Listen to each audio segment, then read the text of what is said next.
Salut les pirates. Alors, dans le dernier chapitre, on a appris que les journaux étaient sortis, que de nouvelles primes ont été décidées et que de nouveaux empereurs avaient été désignés. On va donc essayer de déterminer qui sont ces nouveaux empereurs et quelles sont leurs primes respectives. J'ai aussi une théorie intéressante à la fin, donc restez jusqu'au bout. Du coup, avant de commencer, mettez un j'aime pour soutenir la chaîne, abonnez-vous pour rejoindre l'équipage et activez la cloche de notification pour ne rien rater de nos prochaines vidéos. Allez, c'est parti. Déjà, commençons par le cas le plus évident, Monkey D. Luffy. Il a clairement été l'élément individuel le plus décisif de cette guerre. Sur le toit, il est celui qui a mené le combat face au Yonko, et il est aussi celui qui, après être tombé face à Kaido depuis le début de Wano un total de 4 fois, s'est relevé pour le terrasser.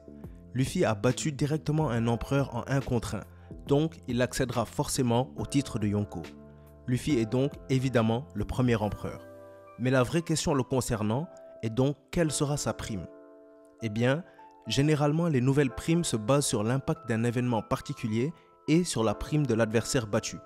Quand Luffy surpasse un adversaire, sa prime surpasse aussi la sienne. On sait que la prime de Kaido est de 4 611 millions de berries, donc on sait que la prime de Luffy surpassera sûrement cette somme.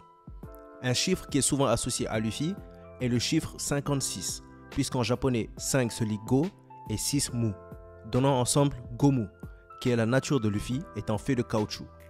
Avec ce chiffre, une théorie intéressante est née. La prime finale de Luffy serait de 5,6 milliards de berries, surpassant ainsi celle de Roger de 5,56 milliards. Beaucoup pensent donc que cette prime sera celle de Luffy après Onigashima, mais ça reviendrait à nous donner d'ores et déjà la prime finale de ce dernier. Je pense qu'il est plus adéquat de donner cette prime à Luffy après avoir trouvé le One Piece, pour montrer qu'il a bien surpassé Roger. En plus de ça, je doute qu'il atteigne cette prime maintenant pour plusieurs raisons. La principale étant que ce n'est pas sa dernière montée en prime, il reste au minimum l'arc dédié au sauvetage de Sabo et celui de l'affrontement final contre Barbe Noire, pendant lesquels sa prime montera encore. Donc lui donner déjà les 5,6 milliards ferait du tort à l'histoire. Mais je pense qu'il sera pas loin de ce chiffre. Sa prime sera donc entre 4,6 milliards qui est celle de Kaido et 5,6 milliards qui sera sûrement la prime finale de Luffy. Mais alors, quelle sera sa prime exacte? Eh bien, on sait que jusqu'à présent, Oda n'a donné à Luffy que des chiffres ronds et des multiples de 5 comme prime. 30 millions, 150 millions, 300, 500, donc il est très probable qu'il répète la même chose. Alors, il faut se demander quel est le chiffre rond multiple de 5 entre 4,6 et 5,6. Eh bien, c'est le 5. Ma prédiction pour la nouvelle prime de Luffy en tant qu'empereur est donc de 5 milliards de berries.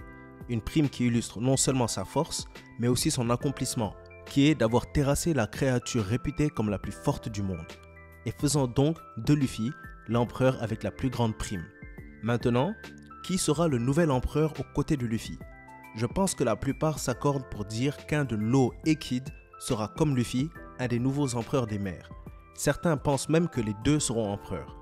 Mais le titre de Yonko, voulant dire littéralement 4 empereurs, il est plus probable que seulement l'un de ces derniers n'obtienne le titre.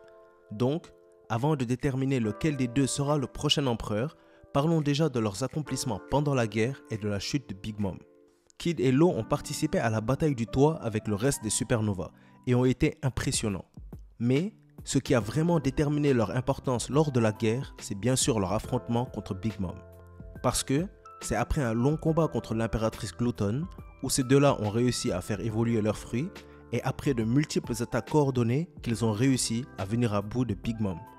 Alors, c'est là que doivent intervenir nos perspectives personnelles. Selon moi, Law a été le plus décisif dans la bataille. D'abord pour ses stratagèmes et son intellect, mais aussi pour sa puissance, ayant fait des dégâts considérables à Big Mom, comme avec son Shockwile, ayant réussi à lui casser un bras et plusieurs côtes, ainsi que lui faire cracher du sang. Big Mom elle-même a avoué que ses attaques étaient dévastatrices, un compliment qui n'a pas été fait à Kid pendant la bataille, même si lui aussi a été décisif. Donc, mon avis personnel, c'est que Law a été plus méritant lors de leur combat contre Big Mom, sachant en plus qu'à cause du tour Dawkins, en début de bataille, Law a aussi dû porter le combat étant donné que Kid était incapacité. Donc, pour ce qui concerne leur prime, étant donné qu'ils ont battu Big Mom à 2, leurs primes combinées surpasseront sûrement la sienne qui est de 4,3 milliards de berries. La logique voudrait que, étant donné que Big Mom est moins forte que Kaido, et que ce dernier a été battu par un seul adversaire en la personne de Luffy, alors qu'elle par deux, leur prime combinée devrait être égale ou légèrement inférieure à celle de Luffy, soit, dans cette théorie, en dessous de 5 milliards ou égale à 5 milliards. Comme je l'ai déjà dit, Law a été plus méritant que Kid selon moi, donc il devrait avoir une prime légèrement supérieure.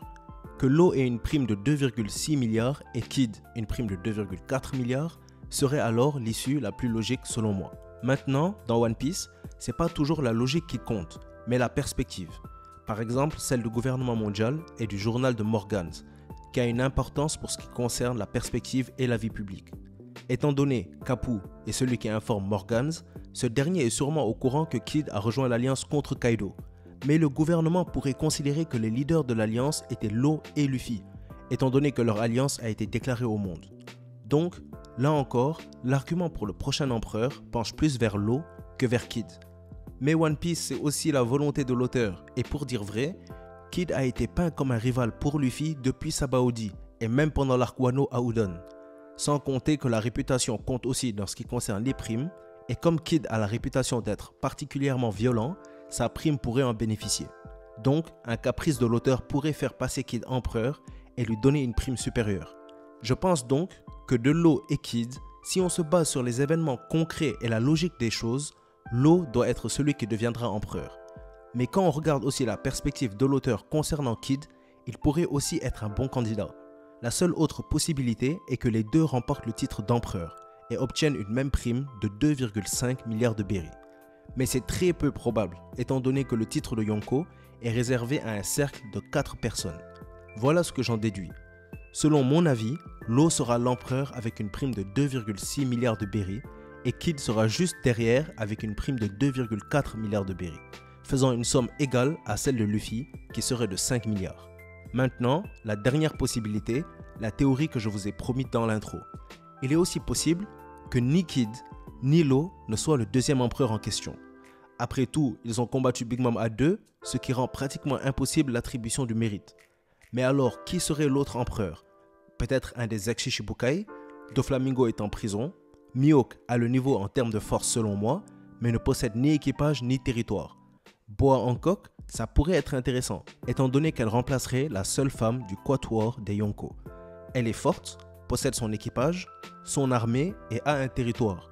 De plus, ça ferait beau de voir Boa et Luffy empereurs en même temps. Un autre candidat pourrait être Katakuri. Après tout, l'équipage de Big Mom n'est pas tombé dans la bataille et ils avaient dit que si Big Mom tombe, il en serait le capitaine. Du coup, Katakuri aurait pu progresser depuis son combat avec Luffy en s'entraînant, étant donné qu'on ne le voit pas dans les cover pages sur l'échappée du Germa. Katakuri garderait les territoires de Big Mom et aurait sa flotte, le rendant parfaitement qualifié pour le titre d'empereur. Après tout, ce n'est qu'après avoir eu son équipage et pris contrôle des territoires de Barbe Blanche que Teach est devenu Yonko. Donc, ça fait du sens. Alors, personnellement, mes favoris concernant cette option sont Boa Hancock et Katakuri, qui sont comme par hasard tous les deux proches d'une certaine manière de Luffy. Mon premier choix à la base c'était Mihawk, mais même s'il remplit selon moi le critère force, il n'a ni territoire ni équipage, et franchement, je doute qu'il n'ait même envie d'être empereur. Son rêve à lui, c'est de trouver un rival à sa taille depuis que Shanks a perdu son bras.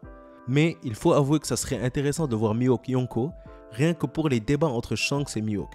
Mais voilà, comme je vous l'ai dit, les territoires et équipages sont des critères clés pour pouvoir devenir un empereur. Donc, voilà la conclusion. Luffy deviendra le premier empereur assurément avec une prime de 5 milliards de berry, faisant de lui l'empereur le plus primé. Law devrait être le deuxième empereur en se basant sur les accomplissements et les faits, avec une prime de 2,6 milliards, qui avec celle de Kid de 2,4 milliards, feront au total celle de Luffy. Il est néanmoins possible que la situation soit inversée en se basant sur la perspective de l'auteur concernant Kid, ou qu'ils soient tous les deux élus. Mais il existe une autre possibilité où ni Kid ni Law ne soient le prochain empereur, ou dans ce cas, mes favoris, dans ceux remplissant les qualifications, sont Boa Hancock et Charlotte Katakuri, étant donné que Mihawk, qui est le plus qualifié en termes de force selon moi, n'a ni équipage, ni territoire, ni désir d'être empereur. Mais vous pensez quoi de cette théorie?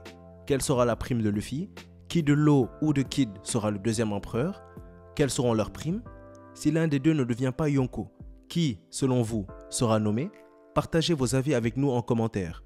On fera une vidéo sur les primes des autres Mugiwara comme Zoro, Sanji et Yamato bientôt, donc ne ratez pas cette vidéo. Si vous avez aimé la vidéo ou qu'elle vous a appris quelque chose, mettez un j'aime, n'hésitez pas à la partager, abonnez-vous pour rejoindre l'équipage et mettez la cloche pour ne rien rater de nos prochaines vidéos. N'oubliez pas, si on s'est croisé aujourd'hui, c'est le destin qui l'a voulu. La vidéo touche donc à sa fin, merci d'avoir suivi. C'était Mangamonde et comme d'habitude, c'était un plaisir de faire cette vidéo pour vous. A bientôt les pirates.